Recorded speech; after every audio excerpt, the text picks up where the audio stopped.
Welcome back to Pour Temecula with Rick DeLucio and Shannon Cole. We cover all things beverage for Temecula and our local communities. And today, we are reflecting on our 1-year anniversary. Woohoo! Okay, so about a year ago, we launched this podcast, even though we actually had done a little bit of work before then. We recorded a few episodes and had them all ready for the last day of February in 2025. And today we are at, once again, Frangipani Winery and their little, I don't know what you call it a garden that's out in front of their winery, but it's really nice and secluded. It is an absolutely beautiful, stunning day in Temecula. Unlike a week ago, which had the most horrendous cold, rainy weather that has come through here in probably a couple years. So we are really grateful for the sunshine and some shade under this nice big tree. And, of course, the great wines that we can get here in Temecula. In that 1 year, we've had nearly 3,000 listens to the podcast, and we appreciate everybody out there who's downloaded it and listened to it. We especially want to thank our long list of guests for the show, starting off with Rob Crissell. And my voice is probably going to crack halfway through here because there's so many of them. Vito Lafata, Dirk and Michelle Ace, Devin Parr, Paige, John, Reagan and Bobby from Corbeau, Sam Capaldi, Pal Yang, Stephanie, Walter Carter, Kylie, your friend Kylie. Yeah. Is she coming back too? We should have her back. We should have her back, yes. Katie and Ryan Schumacher, the Kombucha crew, Nate Rivera, Aiden and Becca from The Haunt, Sarah, and Kerrigan, who were on our draft episode.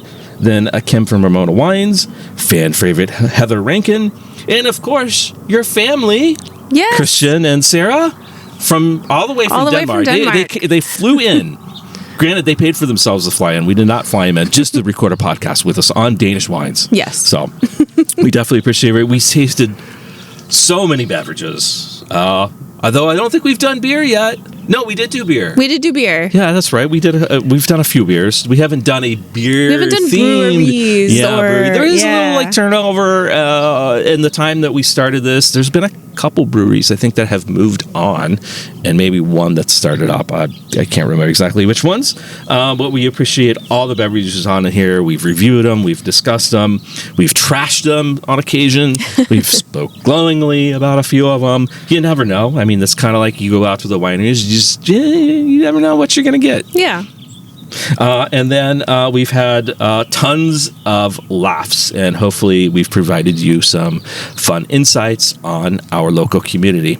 So I have to ask, 37 shows, what have been some of your favorite moments or shows or like topics that we've done? So it's so hard to narrow it down. I was going through our list of episodes last night, and I personally learned so much from the 2 episodes we did with Rob Crissell, The History of Temecula, and also Devin Parr. I learned so much about Temecula from those 3 episodes. I agree, especially the history side. Yeah. So many people that live in Temecula, and folks, if you're not here locally, Temecula was not even a town 40, 50 years ago. Yeah. So it didn't get incorporated until I think about the 70s, 80s. Someone can correct me if I'm wrong.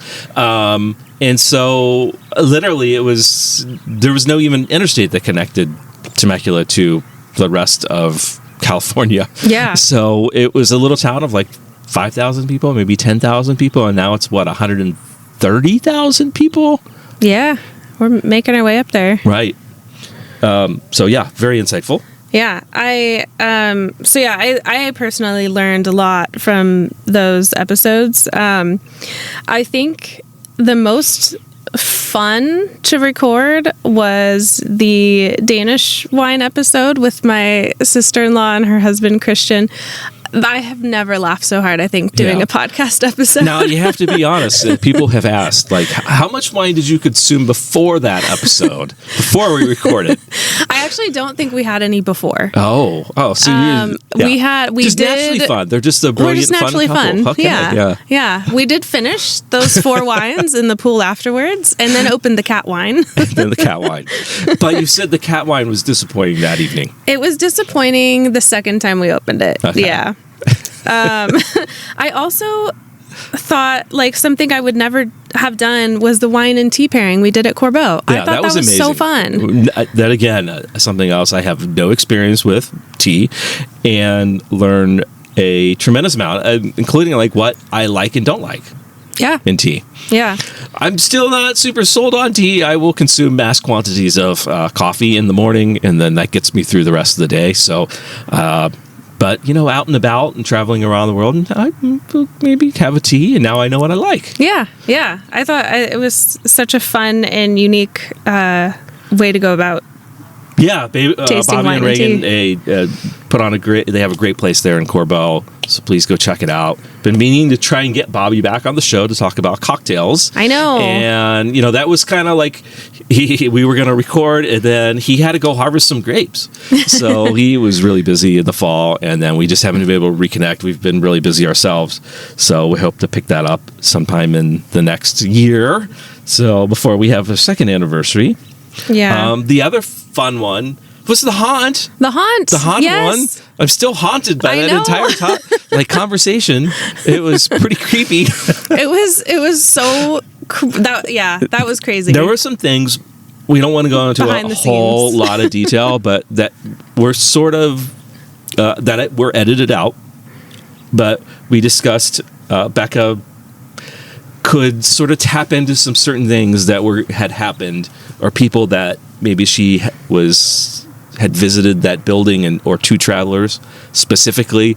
There was one reference to a person who passed away in the last couple of years, who used to go there quite often, that there's zero chance, no probability, okay, maybe some probability, that I just don't think she would have known that person had ever been there. Yeah. That was pretty. It was really creepy. I'm still creeped out by that whole thing. So yeah, thanks, Becca. I know you weren't on the Rosé episode, but I had so much fun recording that with Kylie. I also had a lot of fun prepping for the episode, because I got to go around to all the wineries trying to figure out who makes all the different styles. So that was a lot of fun for me. And we actually are going to very shortly record an episode on sparkling wine and sparkling production styles of wine, sparkling wine, coming up. Yeah. Are you prepped? I am mentally prepared. Okay. Yes. I mean, if all else fails, we could just sit around and drink sparkling wine all day. Yeah. So people like to listen to that. Yeah, that's fine. Yes. I do. Okay. So I wanted to say, I think one of the most important episodes to me that we did last year was what should Temecula be known for? Because that is kind of the whole reason why I was so interested in doing the podcast, and it's so important to me. I'm very passionate about wanting to change the perception that Temecula wineries get. And we mentioned this quote several times during the episode. I went and listened to it again yesterday. A rising tide lifts all ships. Mm-hmm. And that just, I think, should be the goal for our little wine country. Yeah, and it doesn't happen overnight. No. It took really a devastating disease to come through this area for them to rip out all the Chardonnay just didn't do well here, and some of these other grapes, and replace it with things that were much more appropriate, like your Rhone varietals, which we haven't talked a ton about, but your Italian varietals and Spanish varietals, Portuguese varietals, all things that are more geared toward the climate that we have here. To kind of go along with that, one of my favorite ones was the hospitality.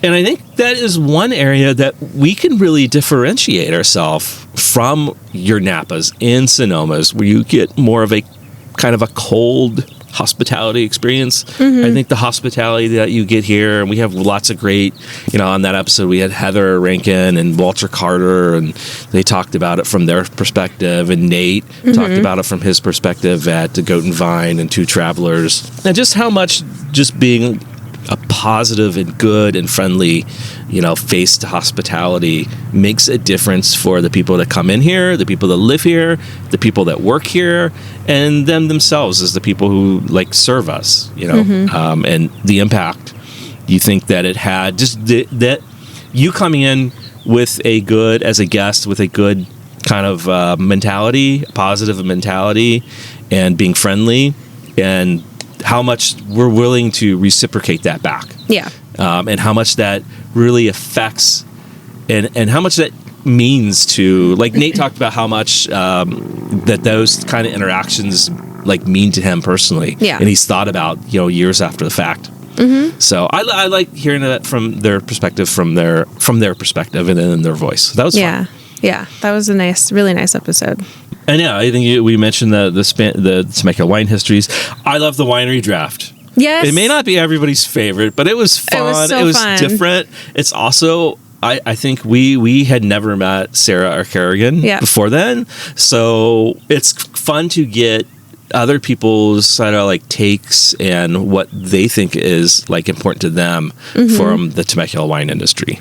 Yeah, that episode was a lot of fun. I also have to give a shout out to HB because any episode she's been on. HB is a fan favorite. I do have people have told me you got to have HB back. So HB, you're like the unofficial third wheel to the Pour Temecula podcast now. You just can't help but smile when you hear her talk. Yes. She's a blast. Always fun. Puts it in, again, that fun, friendly perspective. Yeah. And so I think if you're just listening to the podcast for the first time, or you've just discovered Temecula, you just moved here. You said you encountered a couple. Yes, that just moved to Temecula. I met a mom at a birthday party, and she said her and her husband and their kids just moved here. And they have been trying out all the wineries, and we talked about some good ones that they thought they found and some not so good ones that she was like, is it really bad or was it just me? And I said, no, it was bad. Yeah, it's like anywhere you go, though. I have found that you could go to Paso, you can go to Napa and find bad wine. It just happens, you know. So, new mom to Temecula, you're now on the podcast. We won't mention you by name, not the anything like that. But I think there are, if you are in that boat and you're just discovering these wines, just discovering the region, or just want to know more, really, I think you mentioned them. The episodes that Rob Crissell talked about, especially the first two on Temecula wine history, are really kind of like foundational on where we've been and kind of like the transition that happened through Pierce's disease and where we're at right now.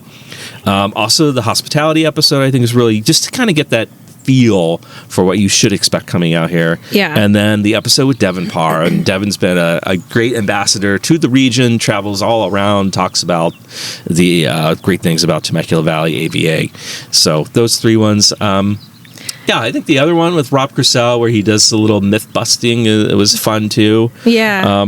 I'll say that our highest ranked episodes are the two Temecula wine history one, and then the fall drinks episode is really, really high up there. Okay. The ones with Sam Capaldi, Sam does she's Samantha Sommelier. Yeah, she does like everyday things like Taco Bell and wine pairings and stuff like that. So, and I think I saw on her Instagram she was even on the Today Show or Good Morning America or something. Maybe. Recently. Yeah. She's taken off. Yeah, I guess we got her early. So, maybe we'll have to have her come back, and maybe if she's in Temecula, we can do a real tasting with her. So if by chance you're listening, Sam, we'll tag you and we'll see if we can make that happen. Do you have any favorite drinks that we've had on here? I do. I thought, speaking of the Thanksgiving episode we did, that cinnamon pear kombucha spritz that you made was so good. I think about that often. ChatGPT, I'd love to take credit, but our AI overlords, they get all the credit on that one. Yep, I thought that was really good. Obviously, the tea. I am a tea person, but I don't drink tea every day. But I do love tea when I do drink it. The teas we had, I remember there was a white tea, or no, it was a green tea from Corbeau, where I was shocked it was a green tea. That I remember was delicious. Did love the teas, yeah. What about you? Well, obviously the Danish wines. That was absolutely enlightening because I came into that thinking like, oh, these hybrids, my experience with hybrids in the past have not been so great. I mean, their wine's coming from Denmark. Who the hell grows wine in Denmark? Wait a minute, who the hell lives in Denmark? Just like downhill skiers? Is that, or do they have No, there's hills? no mountains. There's no mountains. It's Never very mind. flat. Cross-country skiers. Cross-country skiing. Yeah. Although I think it's the Norwegians that win all the cross-country stuff. We just wrapping up the Winter Olympics. So, I mean, so it was, those wines were absolutely delicious. Mm-hmm. I wouldn't age them. No. But I would absolutely drink them again. Yeah. And it sounds like they're pretty reasonably priced, I guess, if you're there. Now, if you got to transport them across an ocean in a whole nother country or like 10 other countries, maybe not as cost efficient. Yeah. But, you know, I would definitely ask for them in Denmark. Yeah. I would probably go out of my way if I was traveling in that part of Europe to give it a try. Mm-hmm. One of the wines I was really surprised by, I think one of the episodes we did with HB where we were kind of talking about like what terroir means, and she had blind tasted us with a Cab Franc that I think we both thought was a Sangiovese, and I remember that wine was so delicious, and then she told me it was Cab Franc, and I just remember laughing because I don't typically like Cab Franc. I really like the Cougar Chili Giolo. Now, it's become a fun name to say, but it was a fun wine to try. Yeah. So it was really good. It was, it's a clone of Sangiovese, I believe, or a parent of, or it's very similar to Sangiovese. It's not that far off. I'll be traveling to Tuscany soon, so I actually see if you can find Chili some. Giolo on some of the wine lists at places, at different wineries that I've researched to stop in at. Nice. So I'll let you know. Maybe I'll bring back some bottles of Chili Giolo or whatever. That'll be fun to see what it tastes like from Italy. Yes, compared to theirs. So anything else? Anything else we should talk about and reflection on the past year? I would say we've also tried to balance our personal lives and podcasting. You know, we had a big 3-month break in between it all and some other things. Yeah. We had long breaks, but, you know, people think that, I think one time I went out and they're like, oh, you must make a bunch of money. We make no money. We lose money. We literally make no money doing this podcast. So this is our time. It comes out of our budget. You know, the Temecula Valley Growers Association does not sponsor us, wink, wink, in any way whatsoever. We have no affiliations. We're doing this completely independent on our own time and own budget, and we enjoy it. Yeah. So, anything else? It's just been such a fun year doing this, and I've met so many cool people. I feel like I've immersed myself into the wine industry because of the podcast. It's just opened so many doors, and so many friendships, and just talking to people I didn't think I'd get a chance to talk to. I mean, I helped Dirk and Michelle harvest their grapes in October. Yes, we did. I about cut my finger off that day. Yeah. That was a lot of fun. Yeah. After them saying, hey, wear the gloves because you don't want to cut your finger off, I will just say some dumbass. I can say that because I'm the dumbass. Merely cut his finger off. So, anyway, anything... we have a list, a spreadsheet of like 80 different ideas for shows. And at some point, we will do this natural wine episode. Oh my gosh, I was going to mention that. Yeah. So, and we have some other ideas. I know we've talked to Joseph Weens about doing a series of shows because he's doing something new for the region. Maybe we'll get to talk to them first about that. And he, of course, has his Lost Branch winery, which he's working on passionately. Diligently.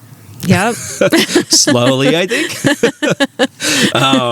Probably too slow for his liking, which is kind of like the what I've heard. Yep. I'd love to talk to Jordan Parker. Let me get that out right. Jordan Parker about building a winery here and how long it took and all the frustrations that he had to go through. He may not be willing to share that, but I enjoy listening to that kind of thing. I think it's fascinating because I was there this past weekend and mentioned that it took quite a while to open their doors. Yeah. Yeah, and we've had some people reach out to us wanting to collaborate and do an episode, so we'll be planning those this year. Yes. And Yeah, I am really excited for the natural wine episode because that, I think, was the first episode I wanted to do. And now a year later, we've not done it yet. Yes, this is true. And we did sponsor the natural wine event tasting at Corbeau. Yes. What is it, like last spring or last summer? It's sometime. I think it was... It's all been a blur. Yeah, I think it was August. So we do have topics coming up, but like we said, reach out to us. So I think we just like to say thank you. Thank you to everybody, the winemakers and winery owners, the hospitality pros, and the people in the wineries that pour wine for us, and our friends and family for being kindly enough to let us go do this. And then, of course, our listeners. Yeah. So, thank you. Yeah. Thank you, everyone. all right. We are going to take a little bit of break. We're going to pour some wine because when we don't have a guest today, we're going to challenge each other with a little blind tasting game. Shannon has 2 sweet wines for me to blind taste to guess which one is from Temecula, and then I have 2 red wines for Shannon to take on. So thanks again, and cheers. Cheers.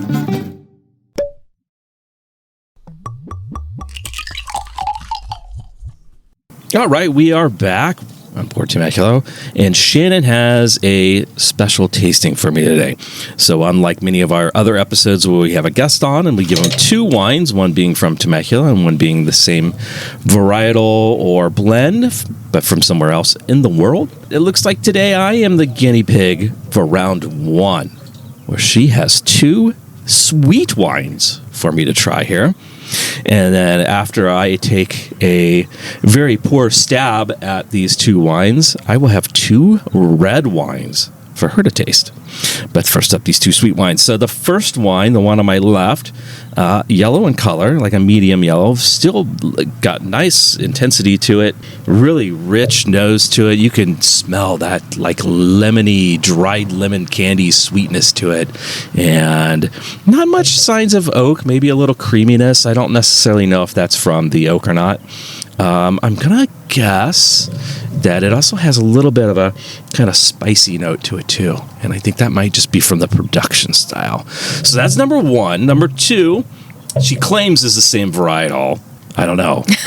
We'll see about this. I will probably be fooled. Much more golden and kind of brownish, like an amber, kind of a light amber. I think almost like almost like a light beer kind of color. So definitely much more of a brown tinge to it than the first one. Definitely, it seems a bit more tired in the nose. Much more of like brown, like I hate to say rotting apple aroma to it, but like a bruised apple aroma to it, rather than a really like an older apple that's starting to kind of wilt or rot, I guess, or whatever it does. Has some of that going on with it, and more like butterscotchy, especially on the palate, has more of that like kind of tiredness to it, I would say, like almost like stewed fruit. And thinking about if one of these is from our climate is hotter, so to get the sweetness, they're really, if they're hanging on the grapevines long into the season, they're going to start rotting. So I wonder if the production method on the second one is more like residual sugar. It didn't ferment all the way. They stopped the fermentation and retained that sugar. Whereas I think in the first one, these are grapes that hang on the vine longer and develop a bit of what they call noble rot, and that imparts kind of like a saffron or spice note to it. And there's really only a handful of places in the world where that kind of flavor can develop. So you're looking at like France with Sauterne. Are you looking at Germany with Riesling, and then with Chenin Blanc in some places as well. And that's kind of it. I can't think of another grape where that flavor would develop. Somebody's probably screaming out there, So then I look at those grapes. So what grapes would be here in Temecula? You don't see a lot of Chenin Blanc. You don't see a lot of Riesling. You see Semillon. No, I've never seen Semillon here. And you see Sauvignon Blanc. But I don't know of anybody that does like a late harvest Sauvignon Blanc or even a Riesling. But I feel like, well, maybe I should taste these too. So give me a second. The first one is delicious. and has like that lemony and apple taste to it with a little bit of spice notes, good sugar amount.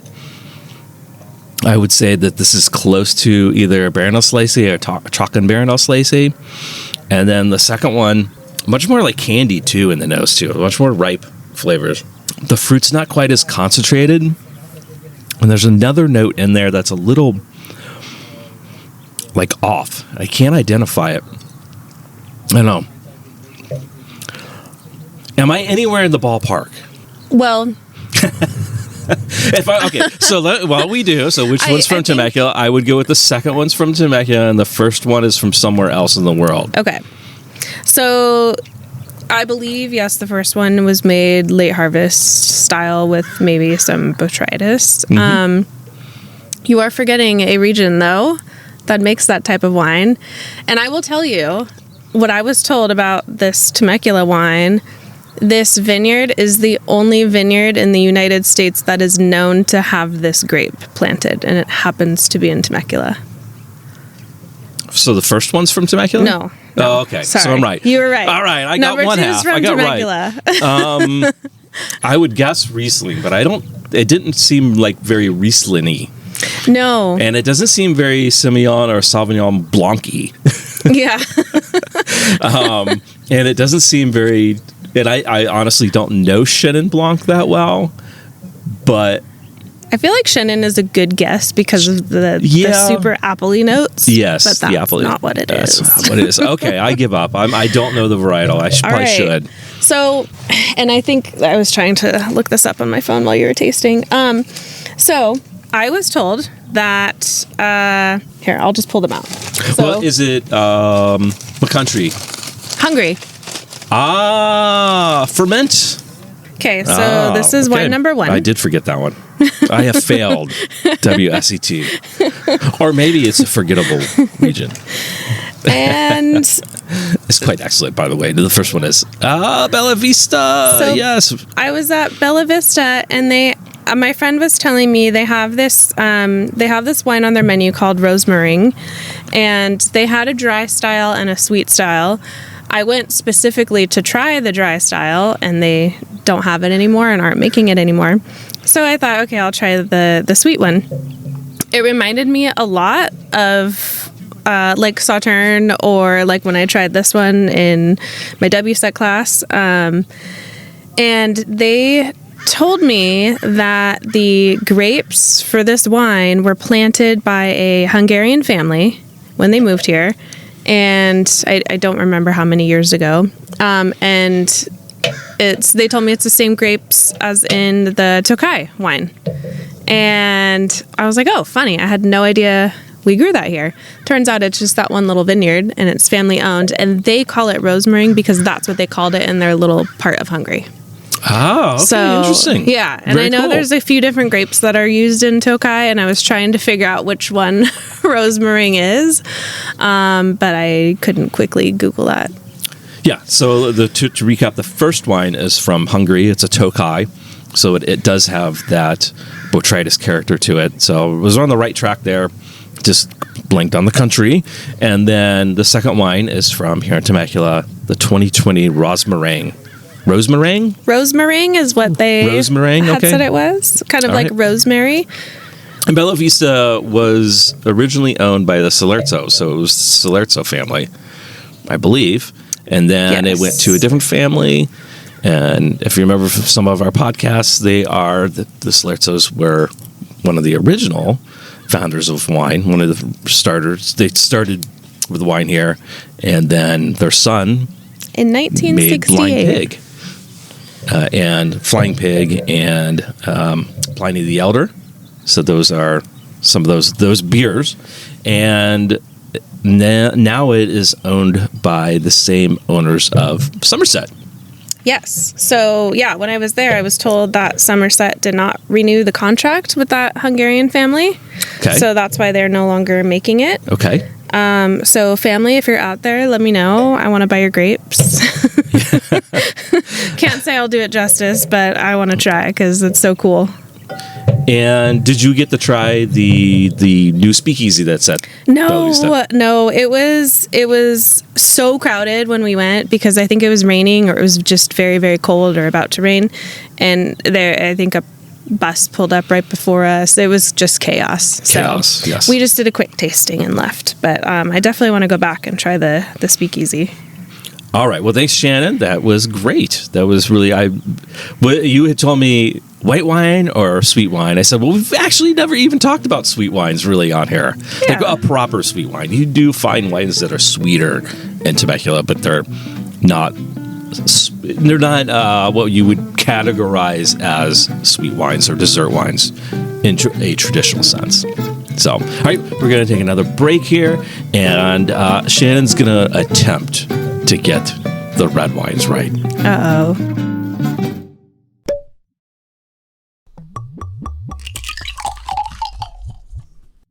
All right, and we are back at Pour Temecula. We have, or I should say, Shannon has, I guess I do too, so we both do have 2 red wines in front of us, and they're both from the same varietal.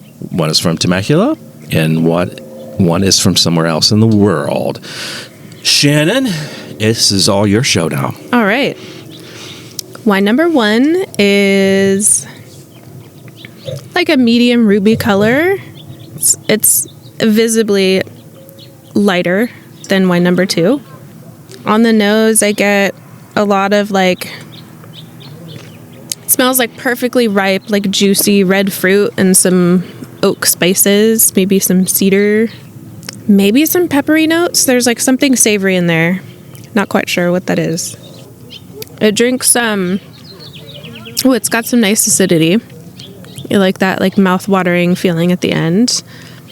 The fruit tastes a mix of like tart and ripe. Yeah, I like that. That's enjoyable.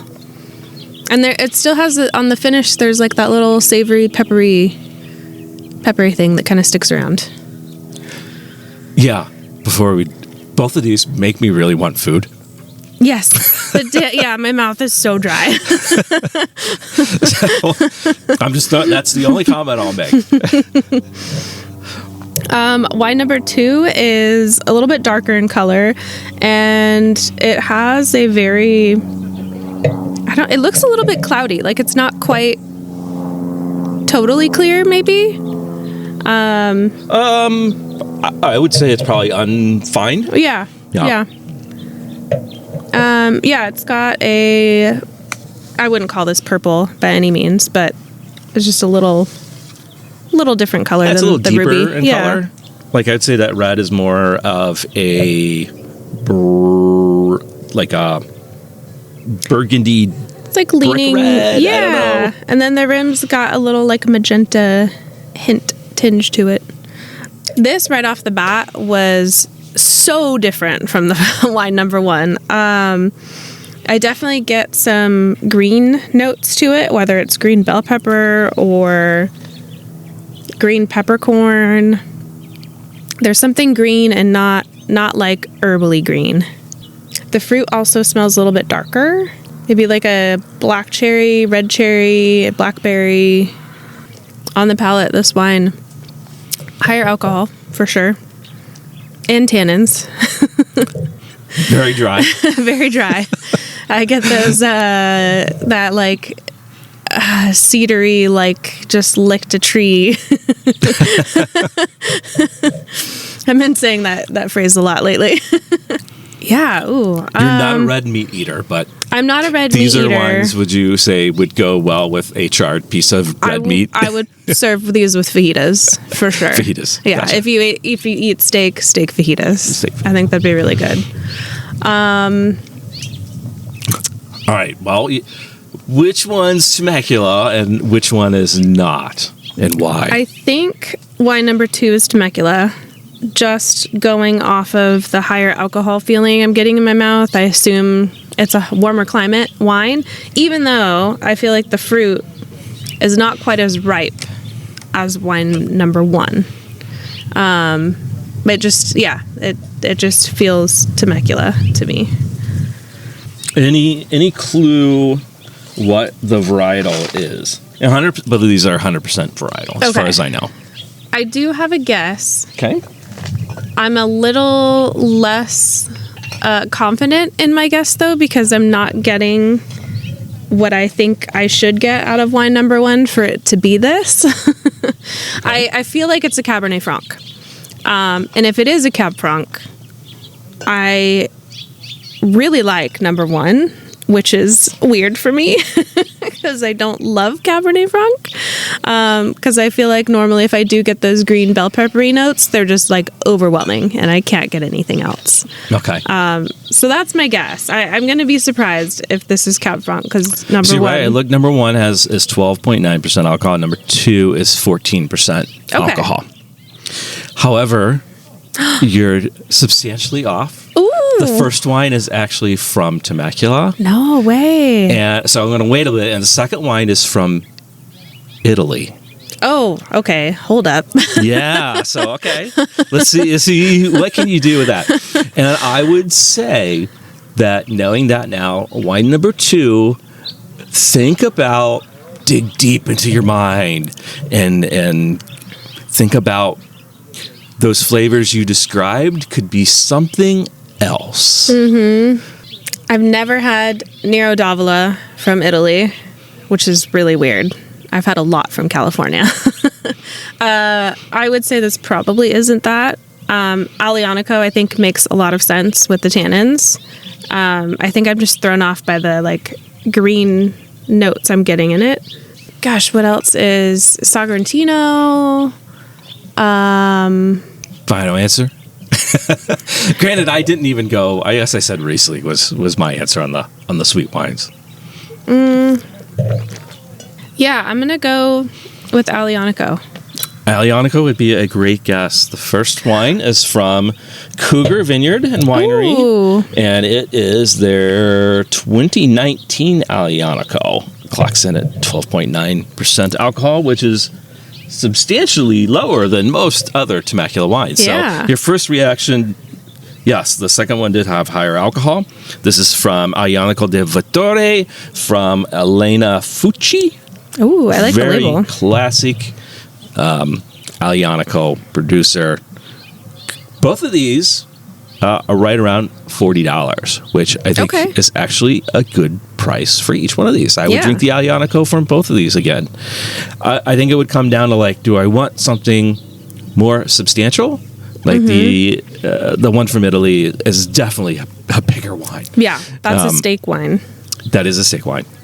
But I think true. So I think all those elements that you were picking up was I just don't, it will never be replicated in Temecula with grape Aglianico or Nero d'Avola or anything else that comes from a volcanic soil and has that volcanic, smoky, savory aroma and taste to it. So yes, I knew as soon as, I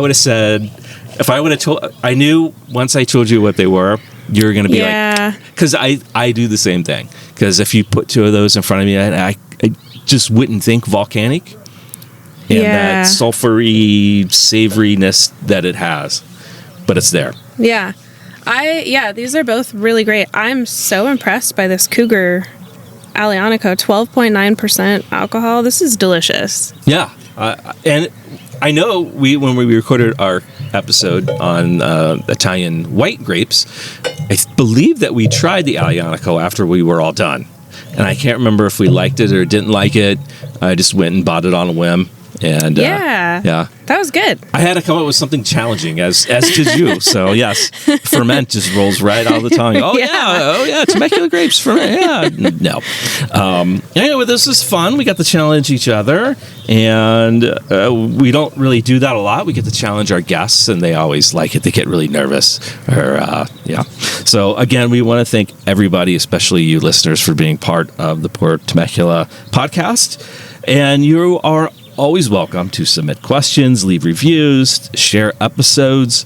We love guests, so if you want to reach out, there's something that you think of that would be an amazing show and you want to be a part of it, just reach out to us, and we would love to incorporate our guests and listeners into the show more as much as possible. So with that, we'll say cheers. Cheers.